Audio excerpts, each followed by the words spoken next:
Hello and welcome to this episode of the Geekday podcast, where we turn your weekday into a geek day. The only podcast where we have the same issues this week as we had last week, and we still haven't fixed them.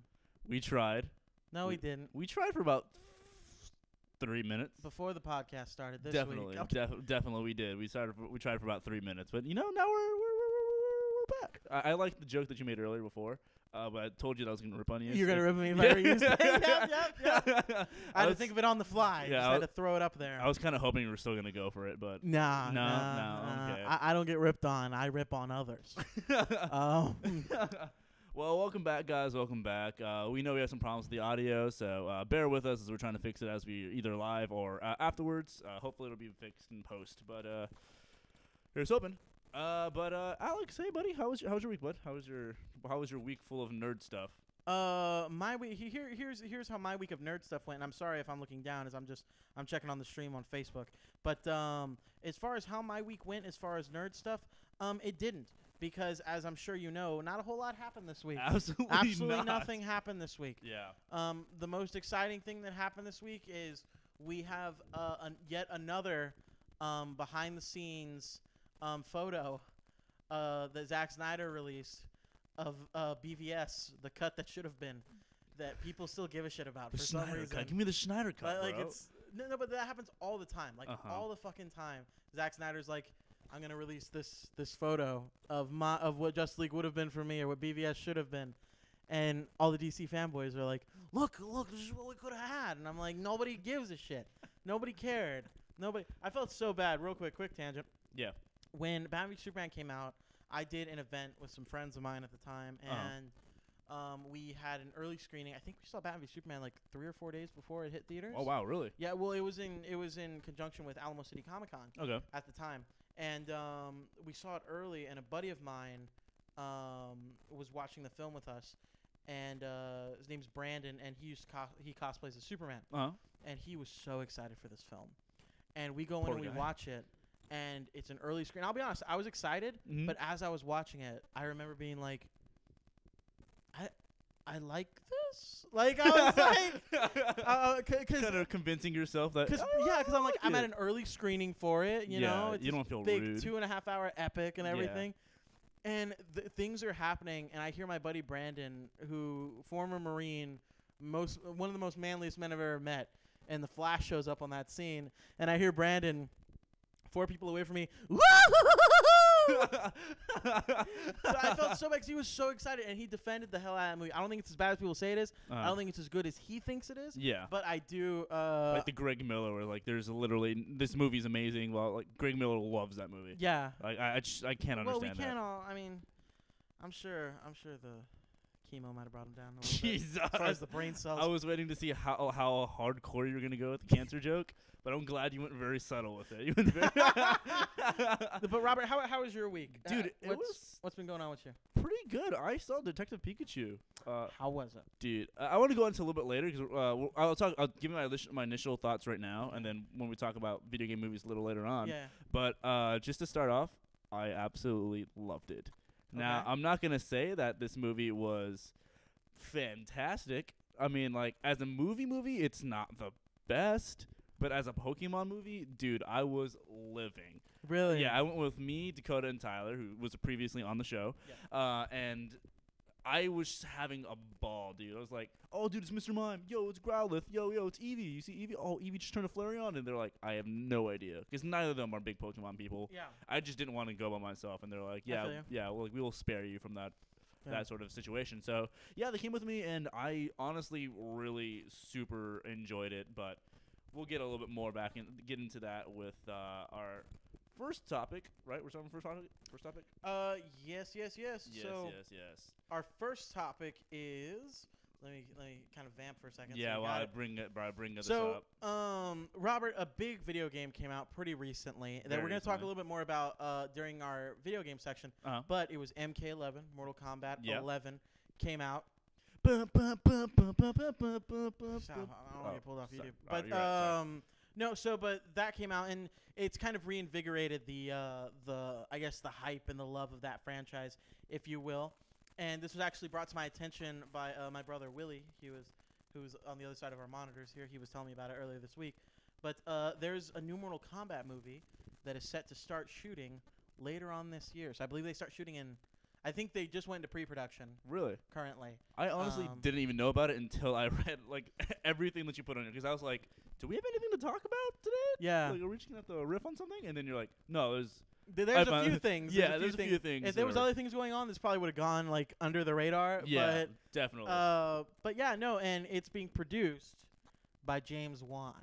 James Wan, really? Yeah, of Conjuring and Aquaman fame. That's interesting, right? Yeah. But you know what, though? The reason that I was really excited about it is because one of the biggest praises that people give the Aquaman film is I know you still haven't seen it. Still haven't seen it. I'll see it eventually, but one of the best things about that movie is how stylized it is. Uh-huh. Like how much fun it seems like everyone had as far as the set direction, the costuming, all that stuff. It's ridiculous. It's almost like how Tim Burton has his own signature style. James Wan has something similar. Definitely. So it's very dope in that way. And Mortal Kombat is a very rich universe with very weird characters and very weird locales and all that. So it's interesting. And for me, it's exciting to see someone like James Wan come and potentially really build that up. So let me just kind of see if there's anything else. This is from Entertainment, Entertainment Weekly, from their article on it. It's been announced that a new film based on the Mortal Kombat video game franchise will be shot later this year. The movie will be produced by James Wan and directed by first-time filmmaker Simon McQuoid. First-time filmmaker? First-time filmmaker. Like no Hollywood movies or like no movies? Look him up while I'm finishing this. It's Simon Simon and then Mick, then Quoid. Okay. And then I'm just gonna look at Mortal Kombat. Okay.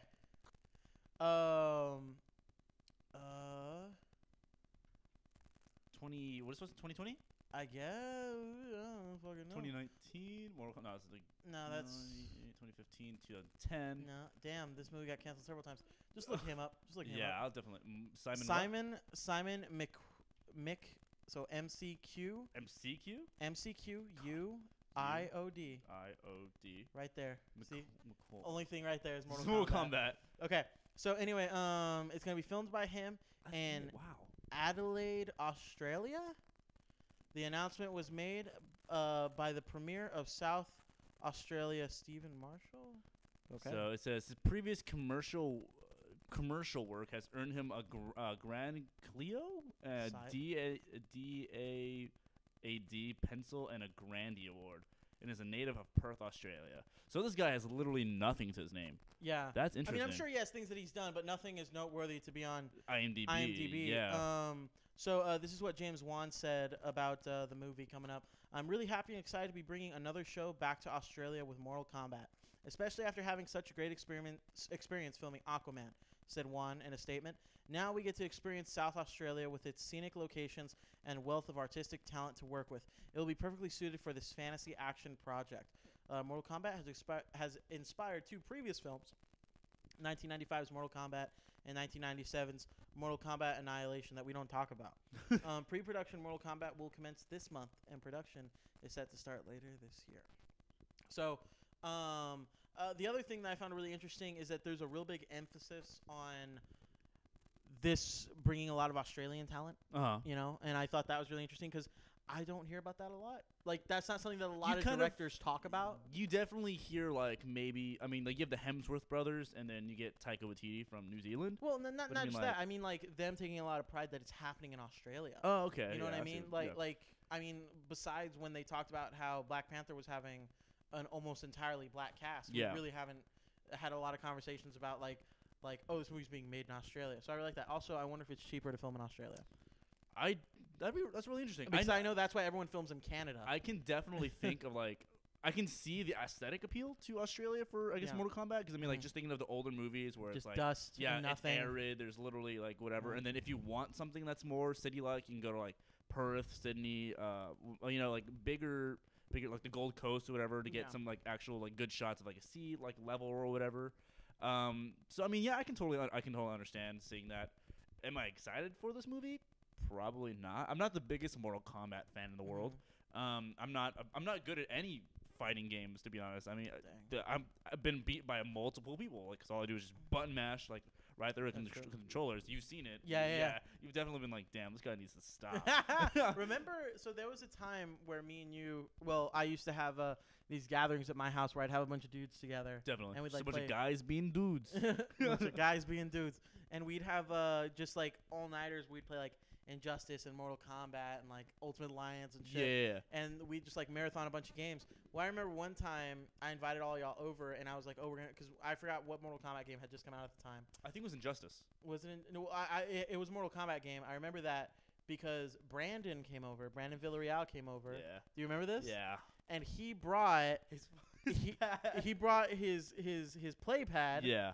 For I don't know if it's called a play pad, but he brought like that gaming pad so that he could play Mortal Kombat in like the old style of an arcade. Yeah. So it looked like it had the regular arcade buttons as well as the sorry, I'm trying to start this off. But it had all the old arcade buttons as well as like the sticks and everything. Mm-hmm. And I just remember it blew my mind. And everyone was like, "We don't have to play Mortal Kombat." 'Cause everybody's like, "We're just gonna get crushed if this motherfucker has this. He knows how to use it. Yeah, Use the regular controller." We're just like they're just like with Xbox controllers, just Xbox 360, because it's back in the good old days. Yeah. We're just like, ugh. And Brandon like. This Dance Dance Revolution with his fingers. So I mean, like. So overall, how do you feel about the What's up, Dante? How you doing, man?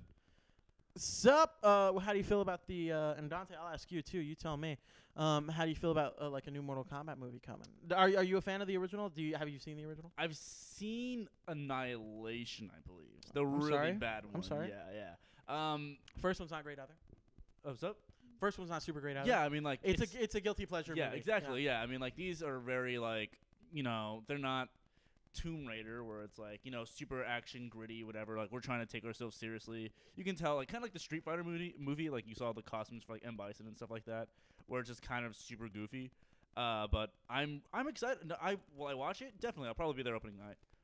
To support it and stuff like that. Do I think it's going to be good? Honestly, I'd probably have to wait for the cast and wait for the rest of the crew to be like who's gonna be their DP, who's gonna be like important stuff. Like, yeah. Like right now, we just have a director who has had basically no credits, major credits. To like he's gonna be starting his own stuff, and then YouTube mini movie is dope. There's some YouTube mini movie. I didn't know that. I guess so. I have to check it out now. I know there's a YouTube mini movie for Uncharted. Have you seen that? Yes, I Dude, have. that's really good. It was really good. We'll get more to that later, but I mean, yeah, I mean, I'm like I said, I'll see it. The music's iconic. Hey, Nat.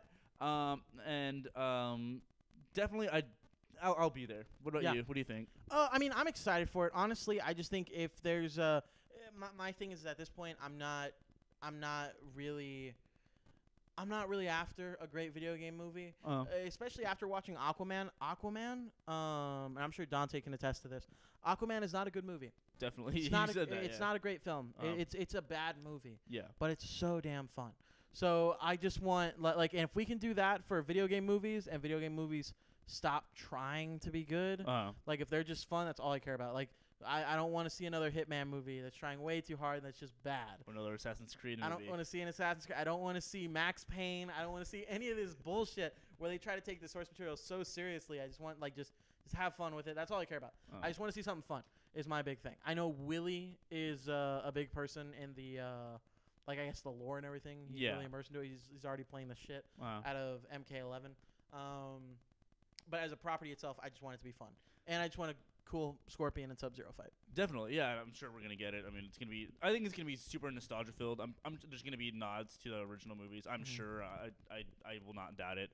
And let's see. It's not that bad. It's okay at best. Yeah, okay. But I think it's bad. I kind of disagree with you on the video game movie thing. Yeah, I think video games movies should be fun, but I would love to see like a super serious like Uncharted. Like I think Uncharted has like all the potential to be the new Indiana Jones.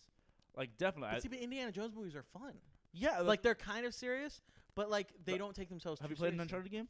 I played the third one. Nathan Drake is one of the most funniest dudes in the world. Like one of the most funniest. One of the. There's that Northside Education. I hate you. That's public school education right there. No, but Nathan Drake is a super great protagonist, and I do think that like if there was a Nathan Drake like with Nathan Fillion that they had for the little internet one, you could see the total potential for an actual like really good Uncharted movie. Yeah. When I watched Detective Pikachu, which I said before, I absolutely loved it. It wasn't a great movie, and it's more in like the case of yours where it's like, yeah, I mean like it's not the best movie in the world, but it's super fun. Yeah. You go in there, the acting's not great. The visuals are amazing. You have Ryan Reynolds just being Ryan Reynolds, just being hilarious. Ryan Reynolds, sorry. What are you saying? Dude, I am having a stroke right in the middle of this. You know, I do think there's that fine line where video game movies can be good, like very serious-wise, but they could also be pretty funny also. Which, I mean, I was hoping where Assassin's Creed was going, but God, Assassin's Creed just literally made me so depressed. I was like, there's literally nobody watching this. Yeah. So, I think overall, excited. Yeah. Excited. Yeah. Excited. Yeah, definitely. So, guys, let's move along to the next piece of news that we had. I think really it came out at the butt end of last week, right? Which one are we talking about? The It trailer? Yeah.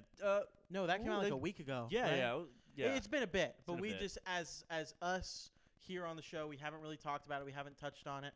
And it was something I wanted to talk about because I feel like I know we talked about the Chucky stuff when that came out, and I don't want to leave our horror movie nerd or geek fans behind. Yeah. And because I'm really into that, so I really dig that stuff. So the It 2 trailer came out very recently, and it kind of just gave us a look at finally seeing the cast that we're getting in the new trailer. No, in the new film. Sorry, in the new film. And one all-star cast, ridiculous amazing cast. Dude. I couldn't believe that they got the cast that they have. Yeah, and like alone, especially right now with just his resume, James McAvoy. Yeah, is ridiculous. He's know. a ridiculously talented actor. So I'm so excited to see the weight that he's gonna bring, as well as who's the you have James McAvoy, not Rachel McAdams, but you have Bill Hader. I'll bring up the cast right now. Yeah. But as far as representations of the old kids to these new kids, they're very spot on. I don't think they could have done anything better with who they got. I will be honest though, personally, Jessica Chastain. That's what I was thinking. Jessica Chastain, Bill Skarsgård reprising his role as Pennywise. I don't know who. Okay, yeah, Sophia Lillis is the young Beverly. Jay Ryan, not too sure. Bill Hader, obviously. Yeah, Bill Hader. But what I was really excited about is from what we see in the trailer. Obviously, these are new characters, and not new characters, but new actors portraying these characters. And I still get the feeling that they're the kids from the first film. Absolutely. Like even from the trailer, I just see it. Like they didn't have to do the thing where it's like, oh, here's Bill younger, and this is him now, because you see James McAvoy, and you're like, oh, that's Bill. Yeah, that's Bill exactly. Well, I love the cut from from young Beverly in the bathtub where she's holding the poem, and then it cuts Jessica Chastain in the and she's like found it. Yeah, and she's there like all smiling and stuff like that, and then you get the creepy weird grandma. But but as far as the cast, I'm super excited about it. I can see Natalie and Dante right here talking about the cast because all the new cast is absolutely amazing. I know like Dante, I think I'm the most excited for James McAvoy, especially after coming off of Glass, and I really loved him in Glass. I know not a lot of people love Glass. Yeah, I know. I love Glass. I'm gonna go back and start. What the heck? I'm gonna go back and like get every clip from like every time you talk about Glass on the podcast because like you love Glass like an outstanding much.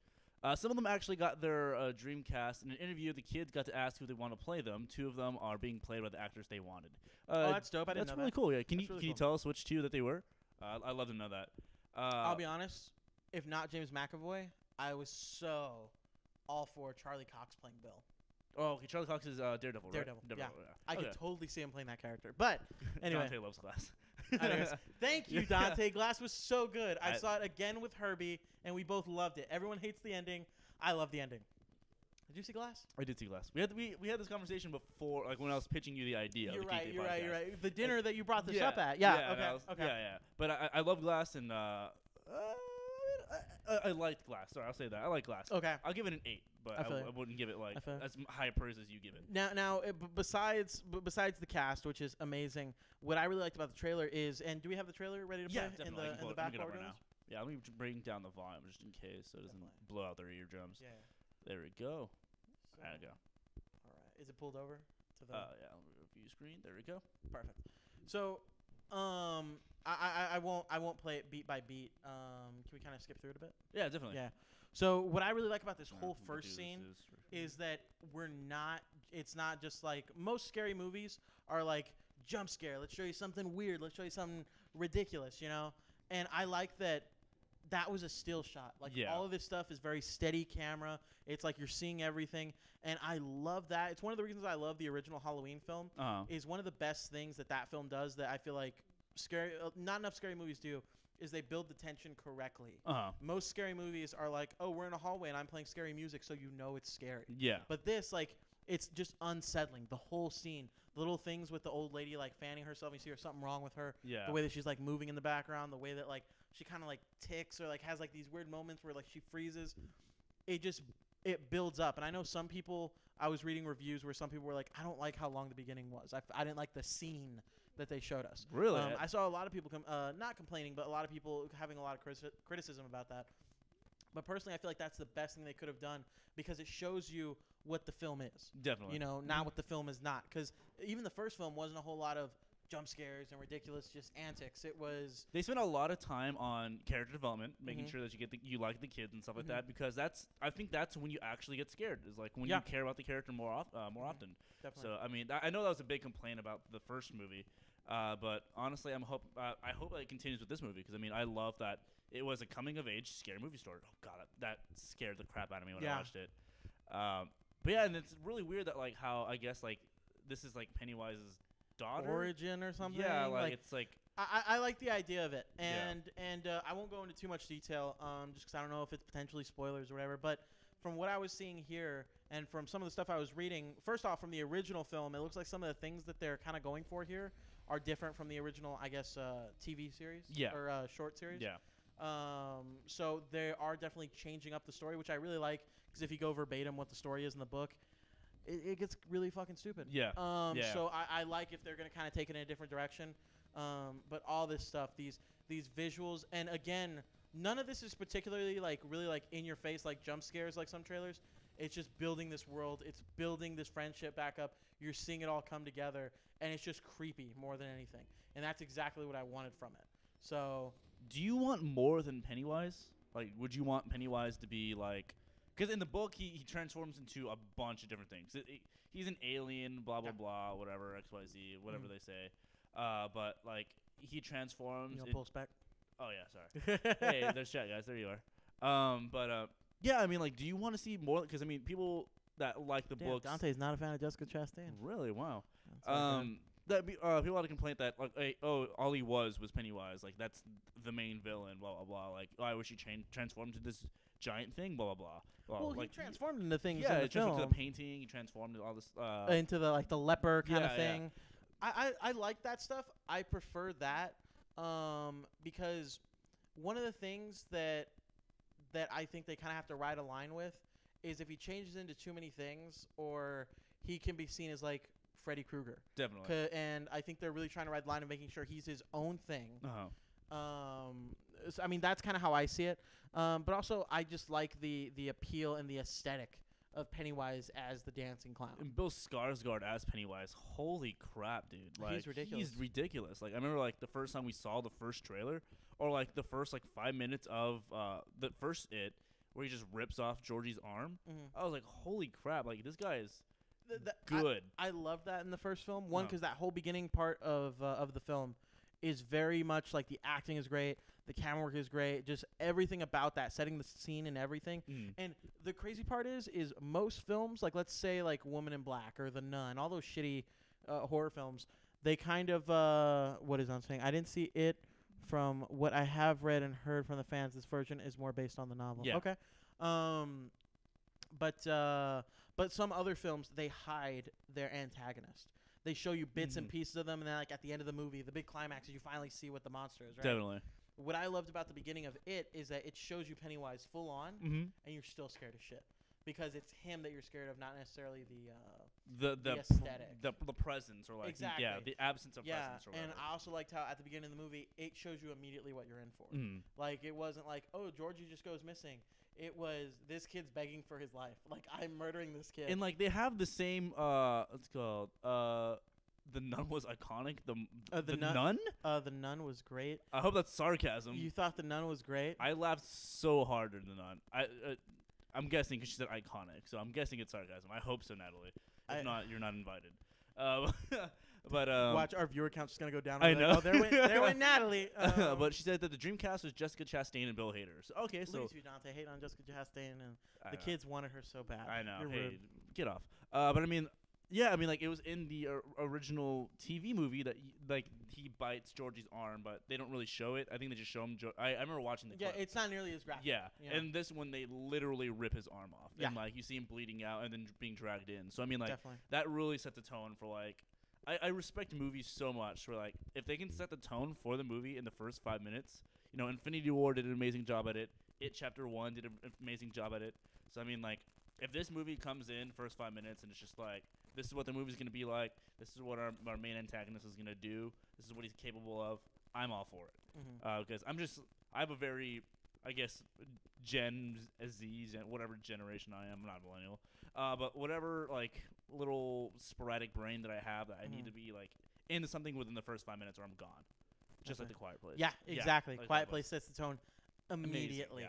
Amazing, yeah. So Robert, real quick, just kind of while we're wrapping this up, we were on the topic of the first minutes just suck you in immediately. I remember real quick. I can't remember if I already told the story. I feel like I have, but I'll just recap it real quick. When A Quiet Place came out, me and Iman went to go fill up our drinks and get our stuff, and we were walking in, and I hate doing this, but we're just running behind. We were walking in as the movie started, as they were in the convenience store. Ugh. So we're going to our seats, and it's dead quiet. And we're like assholes. Like, and normally it wouldn't matter. If a regular movie was playing, we could walk in, and we're to everyone else, we're quiet. We're quiet to everyone else. But because of that movie, we were walking into that theater, and every step I took, every like, oh, excuse me, could just be heard everywhere. I sat down, and I have a pretzel in my hand. I go to grab my pretzel, and the wrapper underneath it crinkles, and I went, not eating the pretzel. I was say you're that guy. And then I went to go grab my drink, and as I lifted it, the glass or the ice shook, and I went, not drinking my drink. And I went, wait a second, maybe I got it. I went and I put my mouth on the straw, and as I sucked it in, the straw like hit the plastic on the side, and I went, yeah. Oh, and I went, oh no! And then as soon as that boy was getting fucking eaten, I was like, I was like, gotta get everything. But I was gonna ask you, since we're talking about the kids getting their dream cast, like Jessica Chastain and Bill Hader. Definitely. If your life was a movie, or if you were a part, like if the Geekday podcast turns into this big thing, right? Yeah. And we're super successful. Definitely. Or you end up murdering someone. Definitely. And there's a film made about us. Who would you want to play you? Oh, that's a good question. So we're doing from like actors now, right? Yeah. Actors now. We can't tell the future. I'll give you a little cheat though. Okay. You can pick a younger version of an actor. A younger version of an actor. Yeah. So like if you're like Ian McKellen, but 10 years ago, I'll let you say it. Yeah, I'd want Sir Ian McKellen to be me. Oh, that's a good question. As I am now, like I'm 21 years old. Yeah. Oof. Oh man. I have mine immediately. Right? What's yours? So mine is, I wanted you to tell me yours. God damn. I would say Pedro Pascal. Who? The dude, the guy that's playing the Mandalorian. What's his name? He's Pedro Pascal? Yeah, isn't it him? I don't know. Look it up real quick. Pedro. Yeah. Let me see. He was in Rogue One. Oh yeah, I can see that. I can see that. I'm down with that. Yeah, Show the stream. A younger version of him. I can see that. This dude, yeah. But he's like, look at that rockin' that or Michael Cera. Or Michael Cera, like a brown version of Michael Cera. Brown version of Michael Cera.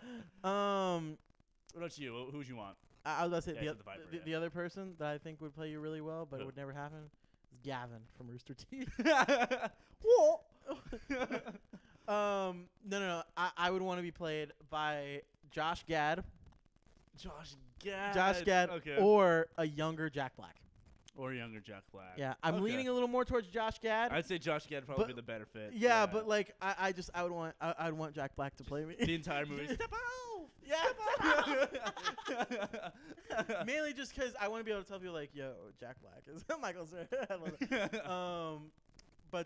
Did you hear Michael Cera's actually I would really pick Columbus Short. Who's Columbus Short? Who was Columbus Short? Look it up. I looked it up. But did you? I heard that Michael Cera was really complicated to work with. Is he? Yeah, like I saw. How do you spell his name? Columbus Short. That's definitely not it. Columbus Short. Columbus Short. Who the hell? Dante, you're saying this is who would play you? Yeah. Okay, yeah, I him, feel you. I see that. I see that. I can see that now. Or Chadwick Boseman. Dante, shut up. Natalie was like, Alex, I stand. Stan. Perfect. Okay. Natalie, who would you want? Put it in the chat. Yeah, tell us who you want to play you. And you can't pick Jessica Chastain. No, but yeah, Josh Gad would be a really good fit for you. Notice, Dante, how we're picking actors in our wheelhouse, and you flat out said Chadwick Boseman. I can see Columbus Short playing you. Yeah. I don't know about Chadwick Boseman. You're not that high profile, my man. All right, yeah, let's move on to our next thing. Okay. So let me bring it up. Image. That right? Yeah. In other nerd news, recently, Joe Russo, one half of the directing duo of Anthony and Joe Russo, the Russo brothers, who did Dante said hater, the original or the directors who did Infinity War, Endgame, and the amazing Winter Soldier. Absolutely. And the not as amazing as everyone says it is Civil War. And I'm glad someone finally agrees with me about Civil War. What, that it's not as good as people say? It's not all that. It's good, but it's not the best. Yeah. Anyway, so he was asked in an interview recently that if he could direct any DC hero, who would he want to direct? Alrighty, and then his quote was he started talking about he said he'd like to direct Batman, and this is what he said just about that.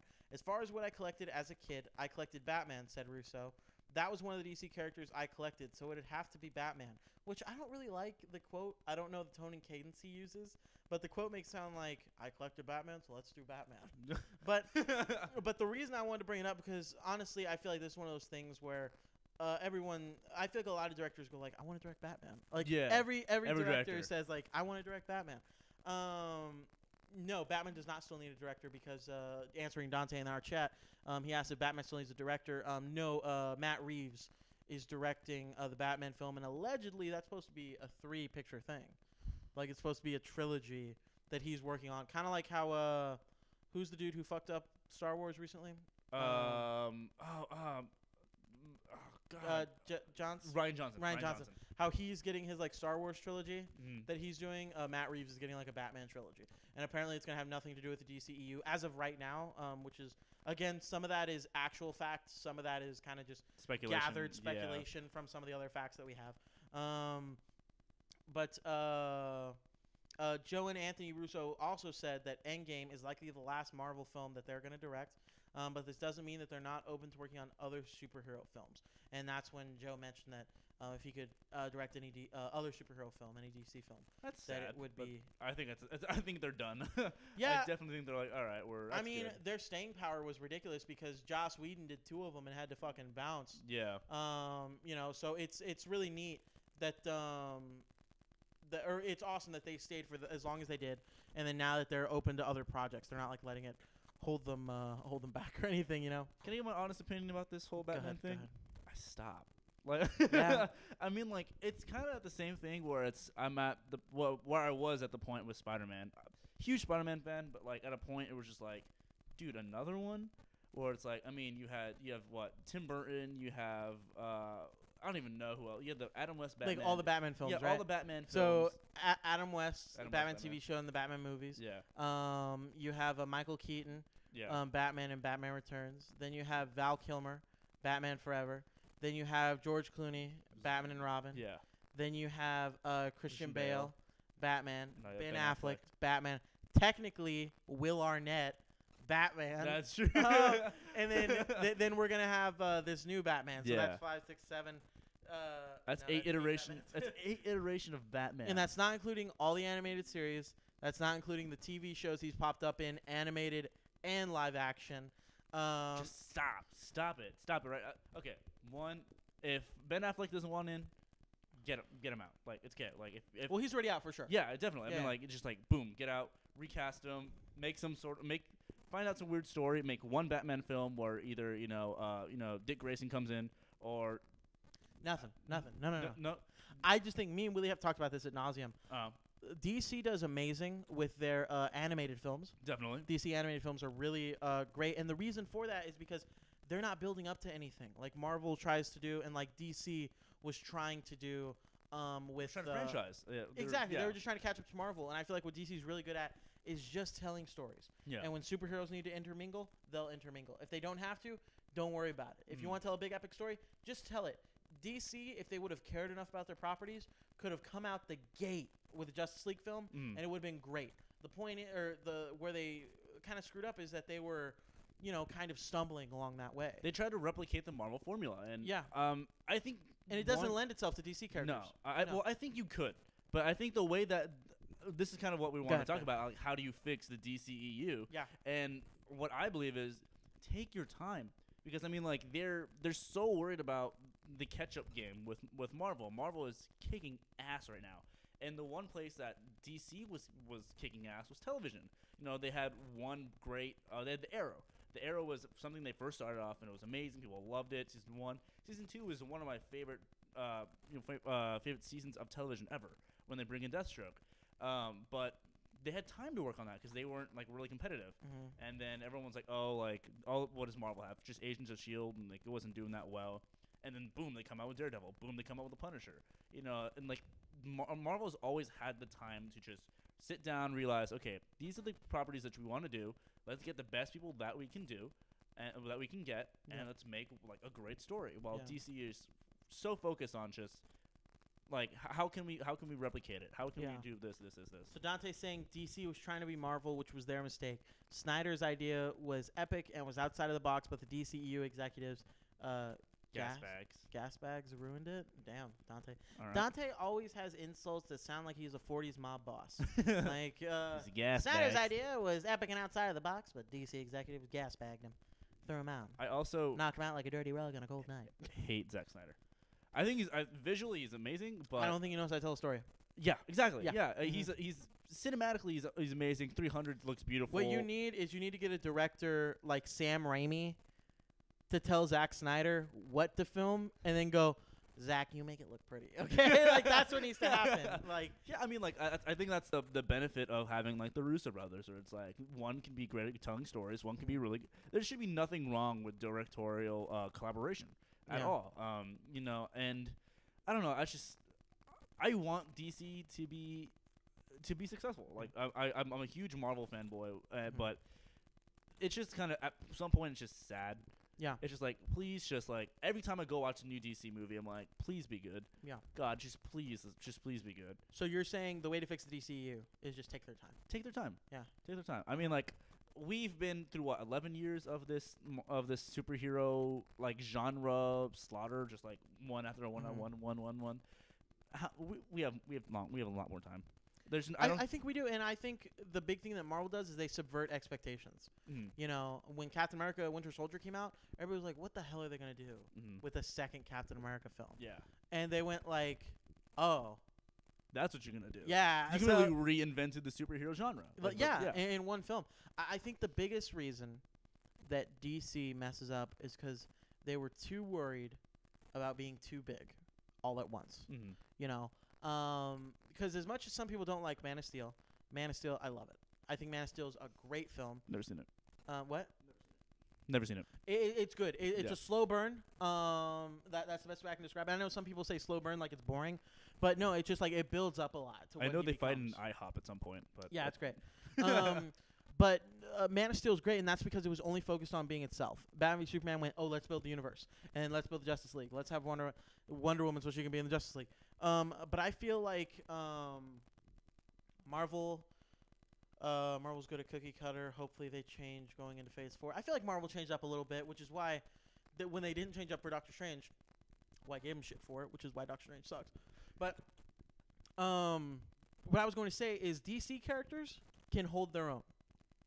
You can make a Flash movie, and it's great. You can make Flash merchandise, make a Flash TV show, it's great. You can make a Batman merchandise, Batman TV shows, movies, all that, Superman, all that, Wonder Woman, all that, Aquaman. We've proven all that totally great. Definitely. Marvel characters before this movie franchise, nobody gave a shit about Captain America. Nobody gave a shit about Iron Man. So what they were doing is they were like, we need to do the Avengers because we don't have the rights for our big characters like the X-Men and Spider-Man. Yeah. So let's make supplemental content, which is the first 4 movies, to lead up to the main movie we want to make. Yeah. So Marvel has to rely on that. They relied on, let's tell these smaller stories to lead up to the big stories. DC doesn't have to do that. Every DC story is a big story. And DC, for some reason, has forgotten that all of their characters individually are better than any one Marvel character. And I know that some people might not like that. Controversial statement. But I think it's totally true because Batman, so much more interesting than Tony Stark in every way. Superman, so much more interesting than Captain America in every way. Wonder Woman, so much more interesting than Thor in every way. What, you're going to say not Superman? No, I could see Superman. I think Superman can be a very complicated character. I think people shit on Superman a little too much, I think. Yeah. People are like, oh, he's OP, blah, blah, but, like, he's like, oh, he's just an alien. We're like, no, he was raised on Earth. Like, he has Earth problems. Just because he can, like, throw a car at someone doesn't mean that he's not struggling with things. I don't know about Batman being more interesting than Iron Man, but I guess I'm just thinking Iron Man? I think I'm thinking MCU. You're thinking MCU Iron Man, which is fine. They grow the character, and that's great. And then they completely reinvigorated the character with and now the comics, Iron Man is being Robert Downey Jr. Yeah. Because Robert Downey Jr. is not being Tony Stark. Robert Downey Jr. is being Robert Downey Jr. Yeah. And it could have been to the detriment of the character, but instead it ended up being a big plus for the character. But at a base, if you read Iron Man, like I have a bunch of Iron Man stuff from like the 90s and the 80s. He's not like how he is in the movies. Yeah. Not like that. He's very boring. Not charismatic. He's just kind of like. I mean, he's charismatic a bit. He's definitely that playboy, but it's almost like it's told to you that like, he's a playboy. I am a playboy. And he's charismatic. It's not shown to you the way that the movies do. But I think DC just needs to focus on telling their singular stories. Do a Flash movie. I think it's too early to do Flashpoint, but if you're going to do Flashpoint, just go balls to the walls. Do it. Don't worry about what else is going to affect your universe. Don't even worry about the universe. Just be like Shazam, tell his own story.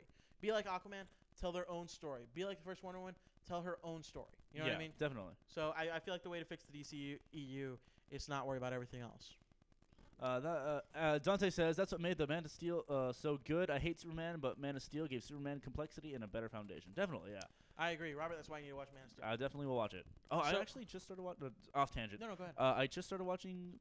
Krypton? No, you're gonna hate me for this. I saw the first 2 Lord of the Rings the other day. I've never seen Lord of the Rings. And that was today's episode. Thank you for Dante. I'm so sorry. I've only ever seen the first Lord of the Rings film. Okay, so like we're fine. Yeah, we're good. Okay. Me and you are good. I was worried about Dante. Okay. I've only ever seen the first one. Okay, I saw the I second haven't one. seen the other ones. Booze Man. but we're on a delay, so he's talking to you right now. Yeah. He's gonna talk about me here in a second. Yeah, I just thought I wanted to tell you that because I didn't know if you've seen them or not. I'm a big fan. I've seen the first one. I tried to. See? I like how we had to wait a minute for it to catch up. But yeah, I'm not a huge fan. I tried to watch the Hobbit movies when they came about, and I couldn't get into them. I know everyone else. This is gonna piss people off, but I think they're all right. I mean, they're not like the people like live and die by this. I think it's one of those things like do you watch Game of Thrones? Oh, definitely. Yeah. Okay, so there's some people like you who love Game of Thrones. It's like you never. It's very rare to find someone who goes, "Oh, I watched Game of Thrones and I fell off." Yeah. Like you're either in Game of Thrones and you love it or you love to hate it, or you've never fucking seen Game of Thrones. Yeah. There's no in between. Yeah. Like there are people who never watch Walking Dead, people who have watched Walking Dead, people who kind of fallen off. Yeah. No one has fallen off of Game of Thrones. No, definitely Even not. if you hate it, you're finishing it. Yeah. So that's kind of how I feel about Lord of the Rings. I feel like it's one of those things where some people Willie, can you open the door for Iman? Or just have it unlocked. It's one of those things where it catches a very specific audience. You know what I mean? Definitely. And I feel like it's not for everybody, but the people who are into it, like you said, are going to live and die by that. Definitely. You know? Since day one, baby. Hell yeah, Nat. Damn. So let me... Letting him. Sorry. No, you're good. So we have one more topic. Really, it's one more topic, but it's kind of Oh, the news cycle? Yeah. Yeah, okay. It's kind of like a medley of topics. Yeah. Because we talked about how we want to hit video game news every week. So we do have kind of a video game news roundup that we want to talk about a little bit. So, let me. Did not get one for that. You don't so have one for that. So that's all good. Don't worry about it. Yeah. So, we're gonna do the. I'm sorry, Willie. Can you open the gate for Iman? If you hold your thing outside my window and click it, It'll work. It'll open. Anyway, so for the video game news roundup, I'm just kind of gonna go over each of these topics. We can kind of talk about them a little bit as they come up. So, what do you say? I have no idea. Something 3. What?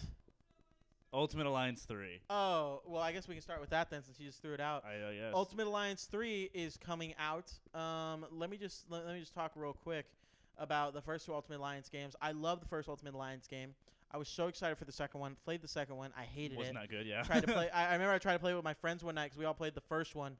Loved the first one. We're all having a blast with the first one. We went, let's move to the second one because it has better graphics, a little newer. It was not as fun. Not fun. Not fun. We were like, can we go on to the first one, please? Yeah, we did. Go back to the first one. But for Exactly, Switch, Dante. That's what I was going to bring up that I'm upset about. The first 2 were on Xbox and PlayStation. I believe both of those titles were for like the next generation of each of those consoles, correct? I believe so, yeah. Yeah, like Xbox 360 and PlayStation 3 came out with Ultimate Alliance. Yeah. And then Xbox One and Was it Xbox One? maybe Ultimate not. Alliance? Maybe it was right before. I think it was one of the titles that was right before and it yeah, went right over. and then like you said, like bounced over. Someone can fact check us for that. But either way, great first game. The second one does have some value. Personally, it didn't touch me the way the first one did. And I didn't have to tell the police anything different. But the third one's coming out. It's a Switch exclusive. Xbox 360 for both. Wow. Oh, cool. Thank you. So, it's a Switch exclusive, which I know my brother Willie was excited about. I fucking hate that. Yeah. I think that's so dumb. And additionally, the art style for it and everything that's come out, I'm not. It doesn't look anything like the previous 2. It looks very blocky. It reminds me of Contest of Champions, which is the mobile game. Yeah. And I just perfect for the Switch. I mean, like not to shit on the Switch, but I mean, like definitely, I think that's the best way to probably play that game. Yeah. 'Cause it's like you don't want to have this blocky looking game coming on to modern day consoles like the PS4, PS4 Pro, or the Xbox One S, or anything like that. So I mean, to the detriment of it. Iman just walked in. Yeah, Iman, quiet set.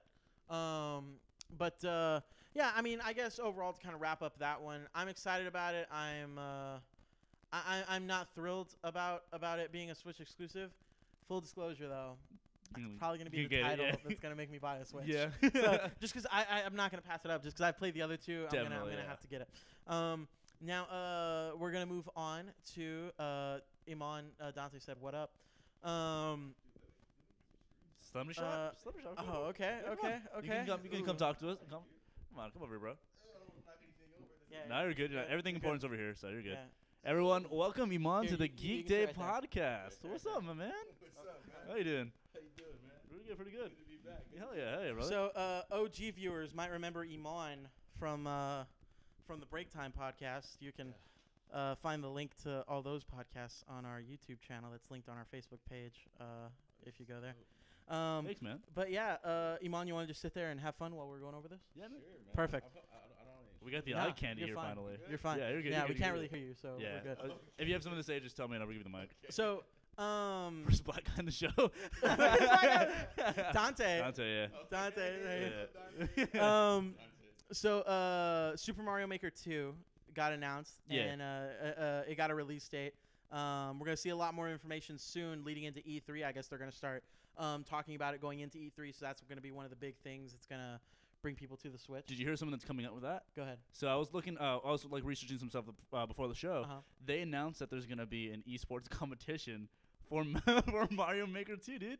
So they're gonna have a set maps that they're gonna make and have these people do like speed runs and whoever gets through the fastest gets money. But it's Nintendo. Nintendo's running it, so that means people are gonna get like $5. But so it's not like an actual like esports no, sanctioned no. kind of thing. Okay, yeah, so it's like a competition. Iman, you being someone who's very I'm so excited, like I've never done a podcast. you're someone who's very athletically inclined. A little bit. You're a specimen of a person. Thank you. What do you think about people? What do you think about esports? People playing video games as a sport. As like a sport. you being someone who's a very like physical person, you work out a lot. How do you feel about it? Because I've always been interested in that. Like, I just want to say I'm wearing 2 esports teams on my body right now. So Yeah. Do dumb jocks like you think you have a hard opinion on it? Or? Look, man, it really depends on the textbook definition of sport. The word sport seems to get thrown around a lot. I believe chess players are now athletes or some shit. So it just depends on the exact, like, Merriam-Webster's definition of sport. Yeah.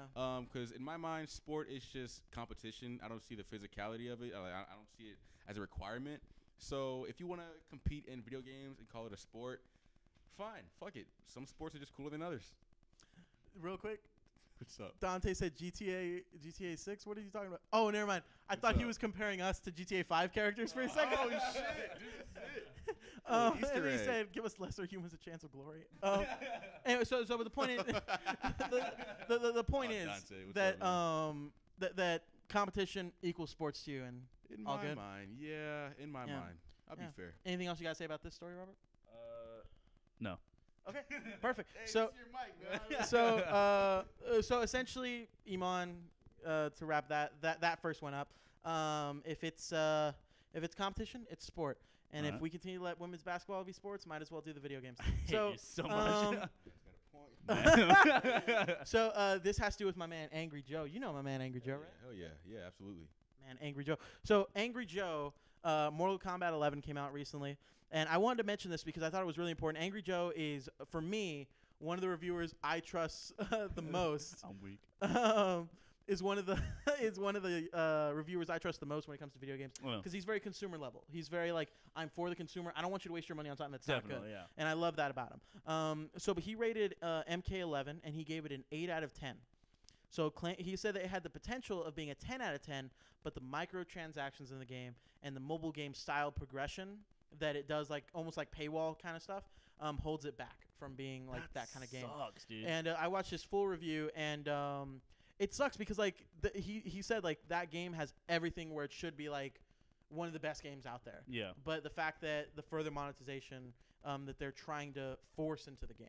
I heard. So again, someone prove me wrong. I don't know if you know more about Mortal Kombat 11 or not, but I heard that that Mortal Kombat 11 has like with the not monetization, with the what's the word I'm looking for? The crypt, No, the when you pay like pay to play or whatever. Pay to Like, win. Yeah, basically that whatever. Microtransactions. That's the word I was looking for. Yeah, yeah. Microtransactions. That there's microtransactions for like finishers. Oh yeah, you can buy easy fatalities. That's So you purchase stupid. that, and instead of having to do like down, back, forward, something square, Yeah. like you just have to do like trigger and square or some shit. That's And dumb. then it immediately does them. Willie, you being someone who plays Mortal Kombat 11, are finishers that hard to where you see a reason for that? So Willie said that finishers in this game or fatalities are a lot easier than the previous two games. So it's like, I mean, because they're usually pretty difficult. I mean, like super difficult. I mean, like, it's but like there's a whole lot of stuff Yeah, and all yeah. that, and And then to be if there's very- multiple characters, you got to memorize everything. and if like you don't do it in a certain amount of time, they're gonna die before, and Yeah. like stuff like that. I think. Who's mic? Yeah. I think it's a game that requires a lot of mastery. I mean, you could play Mortal Kombat from like what it's been out for a while, like 5 years ago, and still have characters that require mastery. I mean, it's deep investment. So when you could just buy that, that's the lamest shortcut ever. It kind of Definitely. defeats the purpose of the game. You know what I mean? It's like getting Grand Theft Auto 5 and then putting in a cheat to where you jump to the last mission and get $1 billion in your bank account. Like, it kills the point of the whole game. You know what I mean? Because you're building Definitely. up to that. So that's just dumb on them, I think. Yeah, and if I may, part of that is that people want to purchase that, so then they have the almost like the fake clout. The fake clout, They yeah. have mastered that because someone's like, man, they know Sub-Zero's fatalities? Shit. Wow. This bitch is crazy. Realistically, these people just bought the shit. Easy fatalities? Yeah, but we're just talking about this one in particular as just one of the forms of microtransactions. Willie says that this isn't that this isn't the first Yeah. instance of easy fatalities. Anyways, it's not. Let's go to the Is next what he said. Yeah. Oh, yeah. Okay. So we're going to go the next just because we have a couple more. Yeah. Let me see here. Our next story has to do, we can go over this one very quickly because I Yeah. don't think there's too much to talk about this.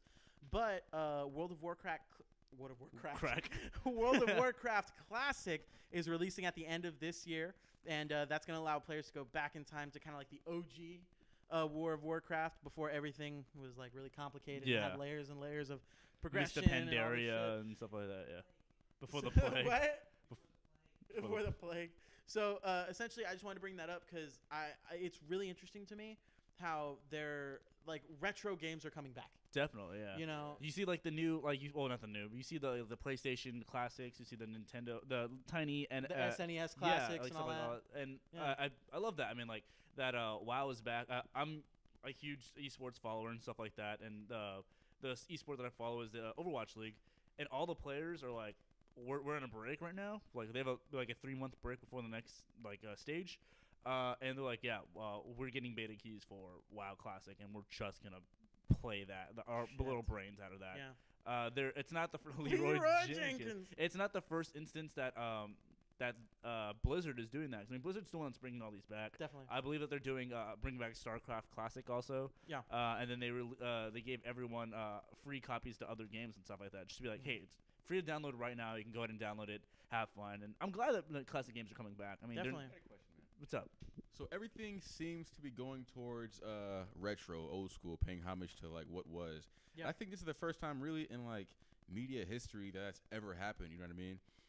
So what do you guys think That's the true. reason for that is? Do you think developers are either getting lazy or just losing creativity and losing ideas and originality? You know what I mean? I think it's more of a societal thing because I think before, because like you're right, like never in the 80s were people like, let's go back to how things were in the 40s. You know, like that Dude. really in didn't fact, happen. they were yearning for the future, man. Exactly. Well, I think what happened is we got to the future and people were disappointed. That's what I think. That's what I think happened. Or I think like we just got to the point where we're progressing so much and everything's getting so complicated that people like the simplicity of going back. Everything is McDonald's. Everything is manufactured cars and shit and everything. It's just soulless now. You know what I mean? Yeah.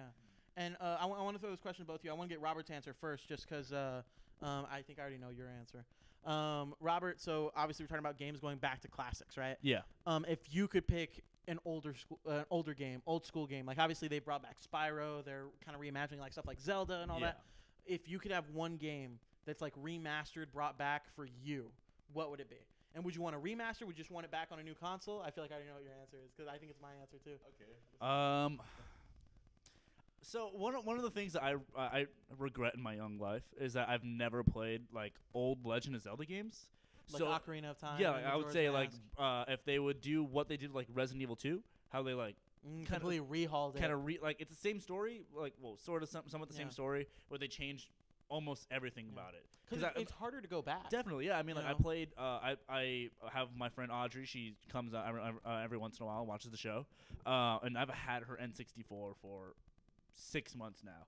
And like she's like, just play it, please, just for the love of God, play it. I need you to play this game if you're gonna say that you're a true nerd. And I was like, yeah, okay, whatever. So I have it, and I've tried to play it at least 6 times. It's just hard. It's just the controller's weird, dude. Like the controller's weird. It looks like a weird 3-dick Squidward thing. Yeah, it's just it's like it's super.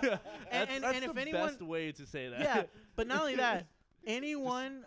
Unless you've modded or built or bought like a third-party controller that's newer, there's no such thing as finding an N64 controller that doesn't have a fucked up. It's so loose. Yeah. And sometimes you're like, let's go right, and it's like kind of left, and you're like, no, that's not what I'm doing. They did not build those things to last. Give it. Yeah, no faith in their product. Like give me a brand new one on the Switch. I mean, like, because I know they're talking about doing they're doing Link's Awakening coming up pretty soon. Yeah. And I know they've announced that they're trying to do more of them. Like with give me a Breath of the Wild style Ocarina of Time, and I would play the fuck out of it, dude. So yeah, Iman, what about you, man? I like Dante's answer, man. GoldenEye. GoldenEye. Hold up. GoldenEye. What did Dante I forgot about GoldenEye. He said Contra, Punch Out. Ooh, Punch Out's a good one. Yeah. NBA Jam, Mario World. I can see that. Ooh, that would be Mario dope. 64 would be a good one. That would be a good one. And GoldenEye. But Iman, what's yours, bro? Dude, it's gotta be Bad Fur Day. Yeah, you fucking know it. Because I was gonna say Bad Fur Day and Army Men. Oh, you liked Army Men that much? I really liked because weren't there like 3 or 4 Army Men games? Okay. Honestly, dude, there was quite a few. There was a bunch of them. Yeah. So Dante honestly, might man, know. He's when old. I think of Army Men, whatever the fuck. So for those of you who don't know, Army Men was a game that was based on toy soldiers that magically came to life. I do know what you're talking about. And they're like fighting in Army Men. in houses and shit. It's so weird, but Like yeah, I remember there was one map where like you're fighting on a fucking keyboard. You're fighting on a keyboard. Like yeah, on you're a fighting keyboard, on a there's a desk, computer and you're shit. fighting on a dinner. Like think of old school army figurines coming to life now. Like the little fighting green in your dudes. house. Yeah. The concept is dope. The gameplay is fun. It's all get out, man. I've spent a lot of my youth playing that game. But thinking about it now, I get a lot of anxiety from that fucking game, dude. Really? Why? It used to, bro. I used to rage quit so much with that game. It filled me with a lot of stress and turmoil as a 7-year-old. So now I just can't even revisit it, man. So it's got to be Bad Fur Day. Yeah, there you go. Bad Fur Day? Okay. Bad I'm down. Fur Day, man. Bad Fur Day. Bad Fur Day. All right, so we got 2 more things to talk about before we end the show. And this is another video game news tidbit here. So crowdfunded game Outer Worlds was moved to being an Epic Store exclusive after being promised for a Steam release. The backers raised $126,000, and the game was supposed to release back in 2016, again on Steam. So some of the backers were supposed to get like Steam keys to get it early and all that good stuff. But the game, it's finally getting a release date. But the developers have switched to the Epic Store, and there's no word on the Steam release date. So it's still on Steam, but there's like no release date. And the reason I wanted to bring this up, one, that sucks. You've crowdfunded for something you thought was going to be on one platform, and at the last minute they're changing it. But not only that, I think it has a lot to do with because I'm sure we've both been reading about it recently. The Steam stuff, as far as Steam versus taking, Epic. Yeah, because Steam's taking too big of a pay cut on all of the transactions that are coming through. So in the Epic Store, it's kind of coming in and sweeping up all these younger developers that are going to get more money working with them. I know. So I heard a little bit about this. I think it was either this game or another game. Someone correct me if I'm wrong, because I don't want to spew too much. There's a few of them. Yeah, where like I know one of them that was swept over, and that everyone's concerned, like, oh, so are we still going to get it on Steam? Like, you know, we pre-ordered this game, we pitched for this game, we kickstarted this game and stuff like that, and now that you magically just switch it over, I mean, like, they're like, I don't have the Epic Store. Dude, it's a free download. Like, it is, but I think people don't like being told where they have to go to get stuff. You know what I mean? Honestly, just for me, I'm not annoyed, but I'm frustrated with the amount of crap that Epic Games is getting lately. Because yeah, they have the whole Fortnite overworking stuff like that. That's internal stuff. But I mean, like with what they have, yeah, it's a brand new launch. People don't really like it because it doesn't have most of the features that the Steam store has. Yeah, but it's a new platform. Yeah, so it's got to grow like Steam did. Exactly. You know? Yeah, I mean, like it's got to find some way to rival it. And yeah, I can understand that they're upset that they said that it's gonna be on this one platform, whatever, blah blah blah. But it's not that much of a big deal to go just install a free platform. Yeah. It's like, yeah, I mean, like, and then as time goes on, yes, you're gonna be able to grow with the software. You're gonna become accustomed to it. And like a month or two afterwards, you're not gonna give a shit. Yeah, sure. You're gonna be like, why do you care? But if I can understand that if they were upset that they weren't gonna get access to the game unless they like either one had to prove that they like kickstarted for this game, like they have the access, like they were given it. Yeah. If they have to prove that and they have to go through some sort of process, I can see how that could be frustrating. Or if they were just going to be rejected access and have to like pre-order again. Yeah. Like if they were like they got a refund from Steam and they had to that sucks because like what if you don't get X, Y, Z or whatever, the same sort of incentives that you're supposed to get with the Steam. Definitely. But I don't know. What about you, man? What do you think? I mean, I think it sucks, but I mean, sometimes you go to HEB. And there are things you can only buy at HEB. Yeah. Sometimes you go to Walmart. There are things you can only buy at Walmart. You go to Abercrombie, and you can only buy Abercrombie shit at Abercrombie. Yeah. So I feel like it's one of those things where, like, I get it. It sucks for these people that were promised something different, and I think it's a little bit different of a situation. But to harken back to, like, the Epic and Steam battle, people are just gotta – I think they just gotta get it through their heads that that's just the nature of this of business in general. And unfortunately, I don't think it's hit the games community as much as it is now, but I think now as people are seeing it, hopefully it'll become a norm, because I know there's a lot of outcry about it and a lot of people being, just kind of raging about the whole thing. But I think people will just hate change, man. Yeah, but I think as things change and as more evasive things change, people will kind of grow with it, and I think it'll all get better as we grow with it. So again, the Outer Wilds moved to the Epic Store exclusive. As of right now, that's what we're seeing. Now, last story, and Iman, I kind of want to hear what you have to say about this one. I'll kind of recap this. So, last story, and I'm sorry, it's going to kind of end on a somber note here a little bit. Doing that a lot, yeah. Yeah.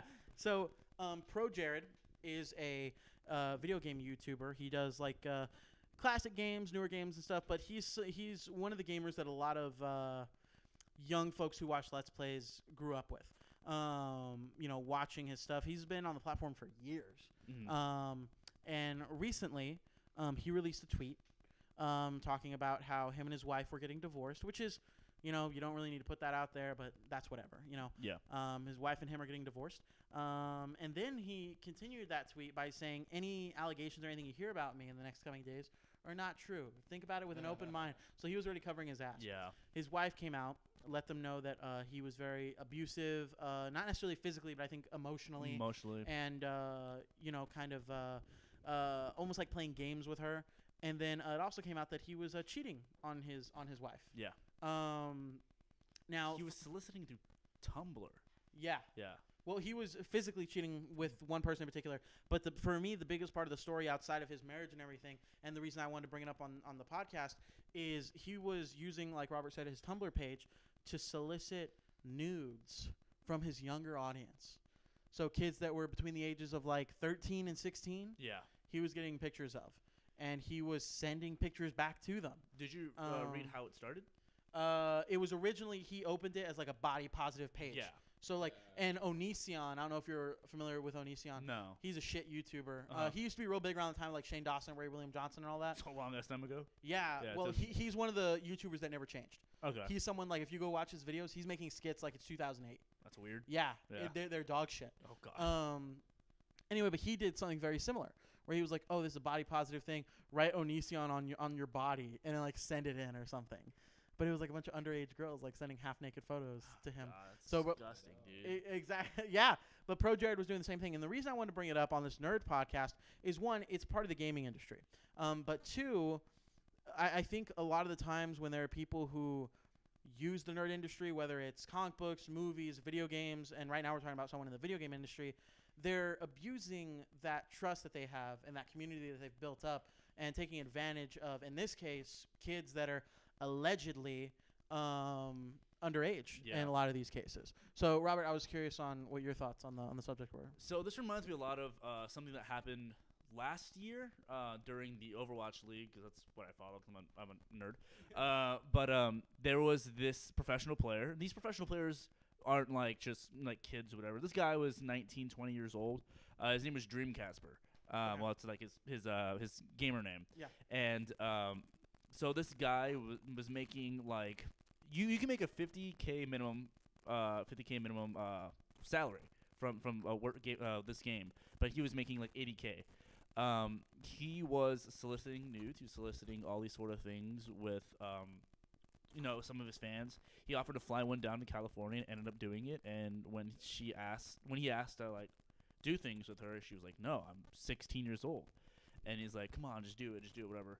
So it ends up coming out, and he ends up getting removed from his team, and like, he literally loses everything. Like he's just like he's nowhere now. He's absolutely nowhere. And I think that anyone that ever does that tries to use their money, tries to use their platform, that use their professionality, is just the scum of the earth, dude. I mean, like honestly, if you just think that I can like somehow trick people to do this, especially if you're married. I mean, like this poor woman that like she has to go through all that sort of stuff. But Dante is saying right here, and Dante again is a friend of ours. He's a father, and he's saying exactly that's why I don't let my boys on YouTube anymore. Too much. What is that? Too many nut jobs and freakos. Yeah. Again, Dante talking like he's from the damn 40s. All those nut jobs and freakos. But yeah, and that's nuts. I didn't even think about it because from Dante's perspective, as a parent, he's dealing with that right now. Yeah, like, that's something that he's constantly got to be on the lookout for. Absolutely, yeah. Iman, I mean, do you have anything like to add or anything that like what are your 2 cents in apart from what Robert kind of mentioned already? It's really not anything new, man. We've seen this before, dude. It's just another creep who took advantage of his platform in a very, very sick way, man. It's really just it's gonna happen. It's gonna keep happening. I think it's really hard to police the internet. The best thing you could do is police your kids from people like this. This isn't new. This is nothing we've never seen before. Typical pedophile, but pedophile with a platform, which in 2019 also isn't new. So you can't really police the predator. You can just monitor your children, but it's hard to write that line. I mean, because you can't say, "Hey, little Johnny, stay the fuck off the internet." That's ridiculous. But really just monitoring what they're being exposed to, the sites they're visiting, until they get to an age where you feel like they're accountable. I mean, because some of the age of these chicks that he was sending this stuff to, and they were sending to him, like was young. You know what I mean? It's like, where the fuck are the parents? I can curse on this, right? Yeah, I mean, Okay. we've been. I think Really? before we started the podcast, like the very first episode, me and Robert were like, let's try not to curse a lot. And then on the first episode, I opened it like 30 seconds in, and I went, fuck. And then we're like, never mind. Because I'm dropping F-bombs. Nah, you're good. You're good. Alex's mom is not watching. She watched Break Time. It's fine. Good stuff, man. So yeah, dude, that's really it, Dude's bro. out here R. Kellying out here. It's Alex. Hey, he's right. He's hella right. Crazy. but that leads to what you said. Like it's this stuff's always been happening. It's scary, It's just man. now it's just more accessible for these predators. Look, dude, so we're talking about the world, man. We can't really affect the world too much, at least not at the moment. All we can do is really plan our world, our future, how we're going to do things as parents. So, like, I want to spin it. How would you guys prevent something like this from happening to your daughter or your son in a world that's completely engulfed in the internet and creeps? Yeah. I mean, before you, Robert, I would just say, like, I don't think I'd be like Dante and completely take it out of their life. Not saying that you're wrong, Dante, but I'm saying for me personally, just... Dante, you're a shitty father. No. I think, and I don't know, because Dante's the one with the experience. I don't have that experience yet. So Absolutely, yeah. But just me, like, what I would hope that I could do is be able to immediately teach. I feel like right now kids and parents are at a weird time where 5 years ago the internet wasn't as easy to get to. Yeah. You It know? was dial up, and like if someone was on the phone, you had to be like, hey, hang on. Yeah, and now it's like there's this weird limbo where babies have iPads and shit. It's weird. Yeah, like so. Unfortunately, right now I feel like this is the learning curve that we're all gonna deal with. Hopefully, by the time I'm having kids, we have it a little more under control. But I just hope that I can teach them going forward. Yeah. Hey, look out for this. Hey, don't do this. And also, I hope there's enough stories out there by that time. I mean, unfortunately, things have to happen. Bad things have to happen for it to get better. You know, we have to be able to address these issues. Yeah. But I feel like as more of those things happen, hopefully me myself as a parent, I can have my kids prepared for that. Not to totally take it away from them, but to hopefully instill a sense of responsibility in them to where they can already look out for it. Robert? Absolutely, yeah. I definitely agree with that. And yeah, like you said, it kind of sucks that things have to happen for us to learn. But I mean, that's honestly, it's the best.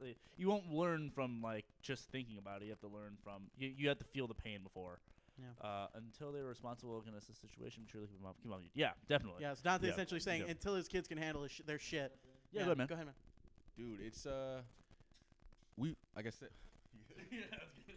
That's around my leg. I want to suffocate your nuts with this wire. All right, dude. So this has always been a problem, man. It's pedophilia, right? It's always been an issue.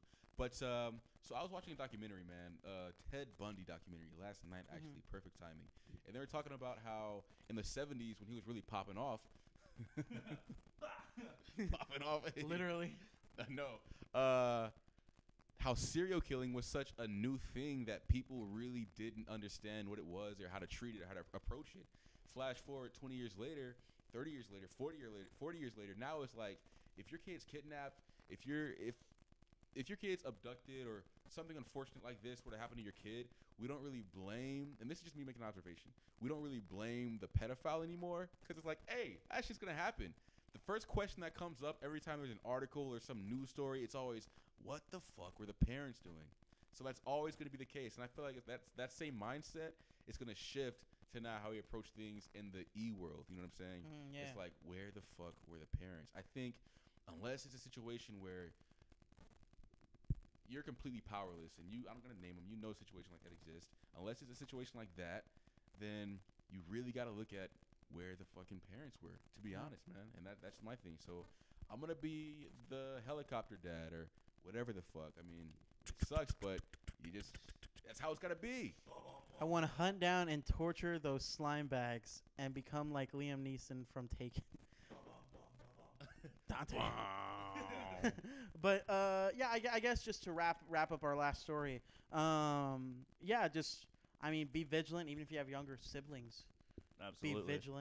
Be vigilant as parents, and also just the other reason I want to talk about it is when things happen like with Pro Jared, I feel like it needs to be brought to people's attention. Yeah. Because I know right now a lot of people aren't talking about it because we also have James Charles bullshit going on right Yeah. now. But people aren't talking about it, and I think it needs to be talked about so we can make sure people know. Yeah, or just yeah. in general. It's know, not that gets just out there. it's not just a celebrity thing. I mean, like you can consider these people as like as internet personalities and stuff like that. But I mean, there's a lot of weird shit going on in the gaming and nerd world.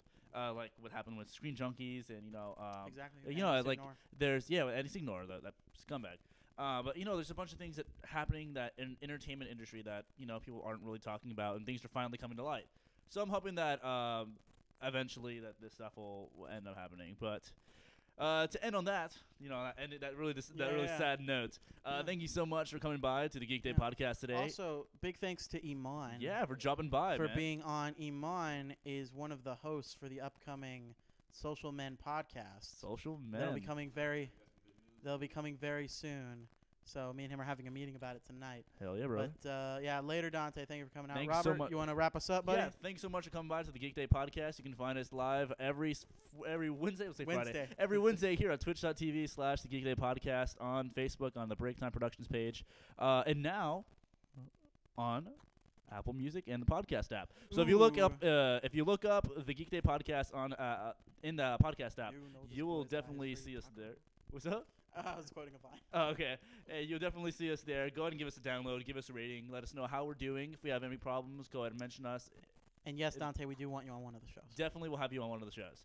You have all of our stuff up there. Iman, if you were here earlier, I would have put you up there, but too bad you're not. Thank you again so much, guys, for coming, and stay geeky.